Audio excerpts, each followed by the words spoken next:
सभी का हमारे YouTube चैनल पे हार्दिक स्वागत और अभिनंदन है। और आज की शुरुआत हम कबीरदास जी के एक पद से करेंगे। कबीरदास जी ने संसार के समस्त लोगों को समझाने के लिए अपने समय में बहुत सारी युक्तियाँ कही हैं और बहुत से प्रमाण स्थापित किए। उन्होंने समाज को जागरूक करने के लिए, समाज में एक रूपता लाने के लिए, समाज में समरसता लाने के लिए जिन विचारों को समाज के सामने रखा वह विचार वास्तव में प्रासंगिक हुए। उन विचारों पर गहन अध्ययन अनुशीलन किया गया और उसके बाद भी उन विचारों को आज के समय में भी प्रासंगिक पाया जाता है। आप समाज में देखते हैं कि जो बातें कबीर ने सीधे सीधे शब्दों में कही हैं, उन बातों को आप समाज के सामने यदि रखते हैं तो समाज आपसे बहुत ज़्यादा दूरी बनाने लगता है, आपको छोड़ने लगता है। साथियों, ये समझिए उस समय में कबीर ने जो उक्तियाँ अपनी कही हैं वह कितनी महत्वपूर्ण रही होंगी या उन्हें किस प्रकार के समाज का सामना करना पड़ा होगा। तो जैसे कि आप देखते हैं, कबीर ने कहा कि पाहन पूजे हर मिले तो मैं पूजूं पहाड़, और ताते या चाकी भली जो पीस खाए।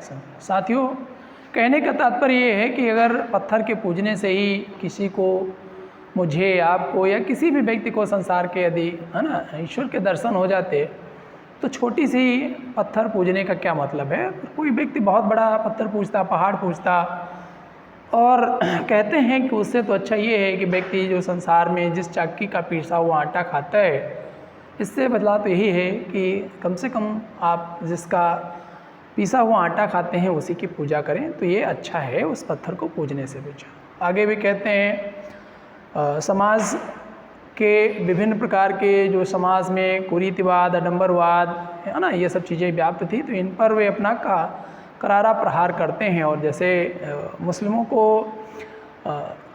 के जो आडंबरवाद है उस पर करारा प्रहार करते हुए कहते हैं कि जैसे कंकड़ पत्थर जोड़ कर मस्जिद लई बनाई और ताचड़ मुल्ला बांग दे का बहरा हुआ। कि ये साथियों, आप उस परमपिता परमात्मा ईश्वर अल्लाह को याद करते हैं और उस अल्लाह को याद करने के लिए आप जो भी अपना मस्जिद बना ली है या कंकड़ पत्थर जोड़ करके अपना जो अपने निर्माण कर लिया है, और उस निर्माण पर आपको ज़ोर ज़ोर से चिल्लाने की आवश्यकता नहीं है। यदि आप ईश्वर की सच्ची भक्ति करते हैं, आराधना करते हैं, तो उस ईश्वर को आप मन में याद करिए और मन से पुकारिए, तब भी वो ईश्वर आपकी बातों को सुनेगा और आपके जो पूजा अर्चना है या आपकी जो पूजा ध्यान वंदना है उसको स्वीकार करेगा। और कहते हैं कि जैसे एक जगह पे उक्ति आती है कि दिन भर रोज़ा रखत हैं, रात हरत हैं गाय, और या तो खून व बंदगी कैसे सुखी खुदाए। कि दिन भर रोज़ा रखता है व्यक्ति, रात हनत है गाय, हनत माने खाते हैं, मारते हैं, है ना, हनत माने मारते हैं, रात हनत हैं गाय, और यह तो खून वह बंदगी कैसे खुदी सदा, है ना, कैसे सुखी खुदाए। कि संसार में जो उनसे खुदा है कैसे सुखी रह सकता है, क्योंकि आप तो उस खुदा की वंदना कर रहे हैं, आराधना कर रहे हैं, और उसके बाद उसी के द्वारा बनाए गए प्राणियों को आप क्या कर रहे हैं, हनते हैं, अर्थात उनकी हत्या करते हैं। तो इस प्रकार से आपसे ईश्वर कैसे सुखी रह सकता है, कैसे खुश रह सकता है। अर्थात ये जो आडंबर हैं इन्हें व्यक्ति को क्या कर देना चाहिए, छोड़ देना चाहिए, इनसे दूर हो जाना चाहिए। आइए साथियों, आज पुनः अपनी गणित की क्लास में चलते हैं। और गणित में हम जैसा कि सीख रहे थे अंकों के पारस्परिक संबंधों पर आधारित प्रश्न। तो आज का हमारा प्रश्न है कि किसी संख्या के 15 गुना में 23 जोड़ने पर 923 प्राप्त होता है, वह संख्या ज्ञात कीजिए। क्या बताया साथियों, किसी संख्या के 15 गुना में, सवाल लिख दे रहे हैं, आज का सवाल मैं लिख के बता दे रहा हूँ आपसे। किसी संख्या के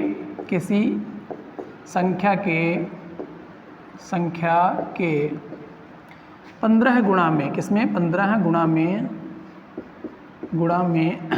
23 जोड़ने पर, कितना 23 जोड़ने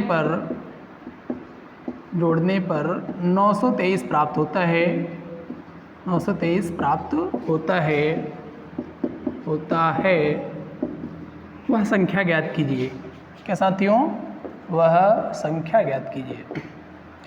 शायद आपको पढ़ने से सवाल ना समझ में आता, इसलिए हमने कहा लिख दें, संख्या ज्ञात कीजिए। बहुत ही आसान सवाल है और आप चुटकियों में हल कर लेंगे। थोड़ा विचार करिए कि इसको किस प्रकार से लगाया जाएगा। क्या कहा गया, सवाल की भाषा पकड़ने का प्रयास करेंगे हम। किसी संख्या के 15 गुणा में 23 जोड़ने पर 923 प्राप्त होता है, वह संख्या ज्ञात कीजिए। तो सीधी सी बात है, कोई संख्या माना संख्या x है, माना संख्या बराबर x, अगर आप चाहें तो माने, नहीं चाहें तो सीधे लगा सकते हैं। माना संख्या बराबर यदि x है तब x का 15 गुणा, तो x गुणे 15, x गुणे 15 गुणा में 23 जोड़ने पर तो x गुणे 15 प्लस 23 बराबर कितना हो गया, 923 प्राप्त होता है। 923 कर दें साथियों, यहाँ पे प्लस में है, ये सीधा सीधा कैंसिल हो जाएगा यहाँ से या रिड्यूस हो जाएगा। आप देखेंगे तो ये हो गया आपका 15x इज इक्वल टू कितना हो जाएगा, 900 बचेगा, 23 घट जाएगा तो सीधा सीधा 900 बचेगा। देन x बराबर आपका पता चल गया कितना, 900 बटा आपका हो गया 15, और 15 से आप डिवाइड करेंगे तो कितना हो गया, 15 छक्का 90, कितना हो गया, 15 चक्कू 60, 15 पछे 75, 15 छक्का 90, 15 जीरो 0। देन x बराबर आपका कितना आ गया साथियों, 60 आ गया, और यही आपका आंसर हो गया। ठीक है, आप दूसरे तरीके से लगाना चाहें तो क्या करेंगे, एकदम शॉर्ट फॉर्म में कैसे लग जाएगा, सीधी सीधी बात है। क्या कहा गया कि किसी संख्या के 15 गुणा में 23 जोड़ने पर 923 प्राप्त होता है। तो माना क्या है, x है, x का 15 गुणा कर ले, 15 प्लस 23 बराबर कितना हो गया, 923 हो गया। सीधी सी बात, यहाँ से ये 23 कट जाएगा, केवल 900 बचेगा, और x बराबर 15 है तो 15 छक्का 90, सीधे सीधे कट गया, और ये आपका समझ लेंगे x बराबर कितना आ गया, 60 आ जाएगा। बस समझ रहे हैं, हल करके आप देखेंगे समझ में आ जाएगा किस प्रकार से लगाया है, तो आप चेक कर लेंगे। ठीक है, अब साथियों हम बढ़ते हैं अपने अगले प्रकार के प्रश्नों पर। अगले प्रकार के जो हमारे प्रश्न होंगे वह प्रश्न जानवरों की संख्या के, जानवरों के सिरों की संख्या व उनके पैरों की सिरों की पैरों की संख्या पर आधारित होंगे। जैसे बता दिया जाए कि किसी पेड़ पर कुछ पक्षी बैठे हैं और उसी के नीचे कुछ भेड़ या बकरियां चल रही हैं, उनके सिरों की संख्या इतनी है और पैरों की संख्या इतनी है, तो उनमें पक्षियों की संख्या ज्ञात कीजिए या जानवरों की संख्या ज्ञात कीजिए, अलग अलग ज्ञात कीजिए। इस प्रकार के हमारे पास प्रश्न होंगे। तो आइए साथियों अगले प्रश्न की ओर हम चलते हैं और प्रश्न लिख करके हम आपको समझाने का प्रयास करते हैं या समझने का प्रयास करते हैं किस प्रकार से रहे। तो राइट डाउन कर दिया है। क्या कहा गया कि कुछ गडरिया अपनी भेड़ें चरा रहे हैं, यदि ज़मीन पर कुल 230 पैर तथा उनके सिरों की संख्या 60 हो तो भेड़ों की संख्या बताइए। समझ में आया कि कुछ गडेरिया, जैसे गडेरिया कह दे, कुछ आदमी कह दे, या कुछ भी कह सकता है। तो कहा गया कुछ गडरिया अपनी भेड़ें चरा रहे हैं, और भेड़ें चरा रहे हैं और वहाँ पर उनके पैरों की कुल संख्या कितनी बताई गई, आपको बताई गई 230 है, और यदि उनके सिरों की संख्या 60 हो तो भेड़ों की संख्या ज्ञात कीजिए, या आदमियों की संख्या ज्ञात कीजिए, या गडेरियों की संख्या ज्ञात कीजिए। इस प्रकार से ऐसा सवाल होगा। साथियों इसमें आपको कुछ नहीं करना, बहुत ही आसान सवाल है और इसको सीधा सीधा आपको कुछ नहीं करना। क्या करना है, जो भी आपको सिरों की संख्या दे रखी है उसका 2 गुना करना है, और 2 गुना करने के बाद पैरों की संख्या से घटा देना है, जितना बचता है उसको 2 से डिवाइड कर देना।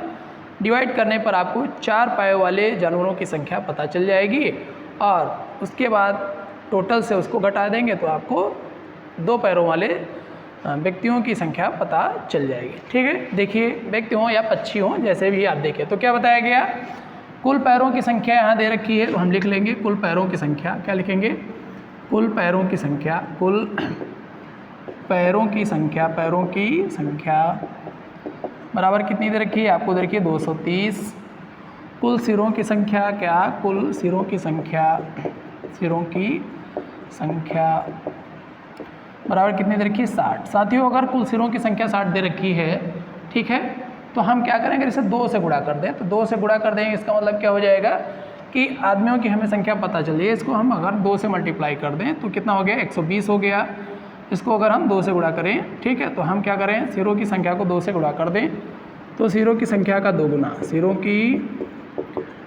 की संख्या का 2 गुना, संख्या का 2 गुना करें, 2 गुना करें, तो 2 गुना करने का मतलब हो कितना हो गया, तो 6 दूनी 12 बराबर कितना हो गया, 120 हो गया। 120 को इससे घटा दें पैरों की संख्या से, तो आपके पास कितना हो जाएगा, इससे घटाएंगे साथियों, 120 है, 230 है, तो कितना बचा, 110 बच जाएगा। ठीक है, अब 110 को क्या करें आप 2 से डिवाइड कर दें। किससे, 2 से डिवाइड कर देंगे तो कितना बचेगा, 55 बचा।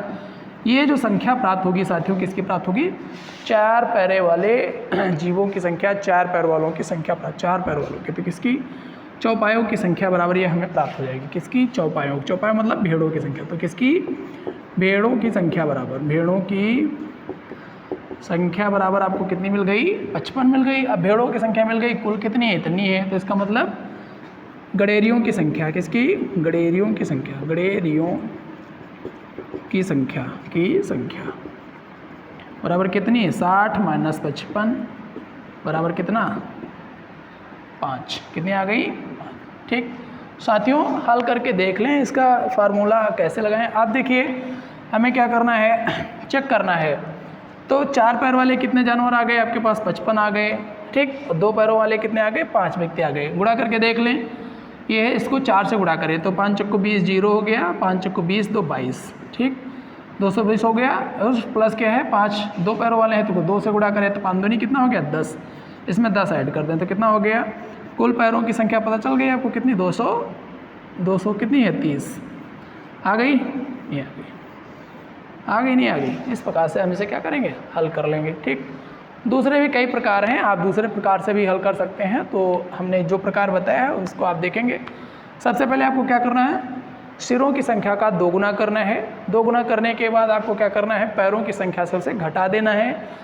जितना भी बचता है उसे पुनः 2 से भाग देना है, और भाग देने पर जो संख्या प्राप्त होगी वह 4 पैर वाले जीवों की संख्या प्राप्त होगी। गाय, जैसे गाय हो, बकरी हो, भेड़ हो, है ना, शेर हो, कुत्ता हो, बिल्ली हो, तो इस प्रकार के जीवों की संख्या ये प्राप्त होगी। अब क्या करना है, कुल सिरों की संख्या में से इसको घटा देंगे तो आपको 2 पैर वाले जीवों की संख्या पता चल जाएगी। जैसे पक्षी हो, मनुष्य हो, है ना, या और भी कोई चीज़ हो सकती है। तो इस प्रकार से आप इस सवाल को हल कर लेंगे। ठीक है साथियों, चलिए बढ़ते हैं अपने नेक्स्ट सवाल की तरफ।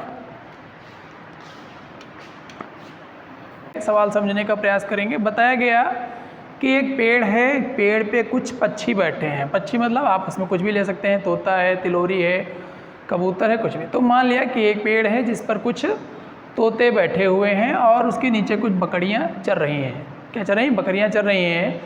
उनके सिरों की कुल संख्या आपको दे रखी कितना, 35, तथा उनके पैरों की कुल संख्या 90 है। तो बताइए पेड़ पर कितने तोते बैठे हैं या कितने पक्षी बैठे हैं। बात समझ में आई। तो क्या करना है, सीधा सवाल है, आपको वही करना है, सिरों की संख्या का 2 गुना करना है। कितना हो गया, 35 है साथियों। 35 का 2 गुना करेंगे कितना हो गया, 70। 70 इसमें से क्या करना है, पैरों की संख्या से घटा देना। कितना बचा, 7 2 9 20 बच गया। 20 से आपको क्या करना, 2 से डिवाइड करना है। 2 से डिवाइड करें कितना आ गया, 10 आ गया। साथियों जो 10 आया है कितना है, चौपायों की संख्या आई है। किसकी संख्या आई, चौपाई। तो चौपाई क्या है, बकरियाँ। तो बकरियों की संख्या बराबर कितनी आ गई, बकरियों की संख्या, सीधा सीधा सवाल हो गया। बकरियों की संख्या बराबर कितनी हो गई, बकरियों की संख्या बराबर हो गई 10। और तो बचा क्या, कितने बचे, अब कुल सिरों की संख्या कितनी है, 35। अतः तोतों की संख्या, किसकी, तोतों की संख्या, तोतों की संख्या बराबर कितना हो गया, 35 में से 10 घटा देंगे तो कितना हो गया, 20। 35 में से 10 घटाएंगे तो कितना बचेगा, तो 20 नहीं बचेगा, 25 बचेगा। समझ में आ गई, देख लेंगे। अब इसको हल करके देख लें तो 25 है, 25 का गुणा 2 करें तो कितना हो गया, 50 हो गया। और 10 का गुणा 4 करें तो कितना हो गया, 40 हो गया। साथियों जोड़ करके देखें क्या 90 हो रहा है, 90 प्राप्त हो रहा है। अतः कुल पैरों की संख्या कितनी हो गई, कुल पैर बराबर कितने हो गए, कुल पैरों की संख्या बराबर आपको कितना पता चल गया, 90 हो गया। कुल सिरों की संख्या अगर देखें तो 15, 10 और 25, 35। बात समझ में आ गया। कैसे करना है, 60 ट्रिक से तुरंत कर लेंगे आप हल। ठीक है, कोई टेंशन नहीं। जैसे ही आप सवाल देखेंगे, सवाल को केवल अच्छे से पढ़ना है और उसे तुरंत रिपीट कर देना है। भक्ति आंदोलन का आदि पुरुष किसे माना जाता है या किसे कहा जाता है। आपके पास सही जवाब देने के लिए 4 विकल्प हैं, रामानंद को, शंकराचार्य को, रामानुज को, चैतन्य महाप्रभु को। साथियों सही जवाब कमेंट बॉक्स में दीजिए। और यदि हमारा कार्य आपको अच्छा लग रहा है तो हमारे चैनल को सब्सक्राइब कीजिए, लाइक कीजिए और शेयर कीजिए। साथियों इसी के साथ धन्यवाद। पुनः आपसे मुलाकात होगी अगले एपिसोड में। शुभ रात्रि।